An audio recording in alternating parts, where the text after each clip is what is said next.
Direct requirement পরীক্ষার জন্য হাইলাকান্দি থেকে শিলচর পর্যন্ত বিশেষ ট্রেন ও বাস পরিষেবা রয়েছে। ডাইরেক্ট রিকোয়ারমেন্ট এক্সামিনেশনে যোগ দিতে হাইলাকান্দি জেলার প্রার্থীদের জন্য 4টি বিশেষ ট্রেন এবং জেলার 4 জায়গা থেকে বিশেষ বাসের ব্যবস্থা করা হয়েছে। জেলা প্রশাসনের উদ্যোগে জামিরা থেকে ট্রেনগুলি শিলচরের উদ্দেশ্যে যাত্রা করবে। পাশাপাশি হাইলাকান্দি জেলার college road bus stand, Gachtala bus stand থেকে দুয়ারবন্দ হয়ে, বাজার থেকে দুয়ারবন্দ হয়ে এবং গারমুড়া থেকে কাটাকাল হয়ে ট্রাভেলার বাসগুলি শিলচর অভিমুখে যাত্রা করবে। ভোর 5টা থেকে ট্রাভেলার বাসগুলি 10-15 মিনিট অন্তর অন্তর চলাচল করবে। শিলচর আইএসবিটি পর্যন্ত এইগুলি চলবে। প্রশাসন থেকে এই বাস স্টেশনের জন্য কয়েকটি ফোন নাম্বার দেওয়া হয়েছে।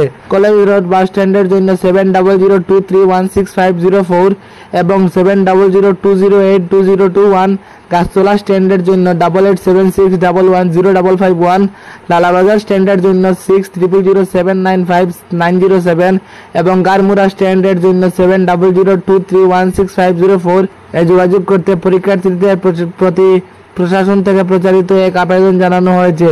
তবে পরীক্ষার্থীদেরকে বাসের ভাড়া নিজের পকেট থেকে দিতে হবে বলে জানানো হয়েছে। এদিকে যে 4টি বিশেষ ট্রেন জামিরা থেকে পরীক্ষার্থীদেরকে নিয়ে যাত্রা করবে সেগুলির সময়সূচি হল 14 সেপ্টেম্বর সকাল 10টা, 14 সেপ্টেম্বর সন্ধ্যা 6টা, 14 সেপ্টেম্বর রাত 9টা এবং 15 সেপ্টেম্বর ভোর 3টা। ট্রেনগুলি শিলচর থেকে 14 তারিখ বেলা 2টায়, 14 তারিখ রাত 10টায়, 15 তারিখ সন্ধ্যা 6টায় এবং রাত 1টায় 16 সেপ্টেম্বর জামিরার উদ্দেশ্যে শিলচর থেকে ছাড়বে। রেলওয়ে ওয়েবসাইট থেকে সময়সূচি পাওয়া যাবে।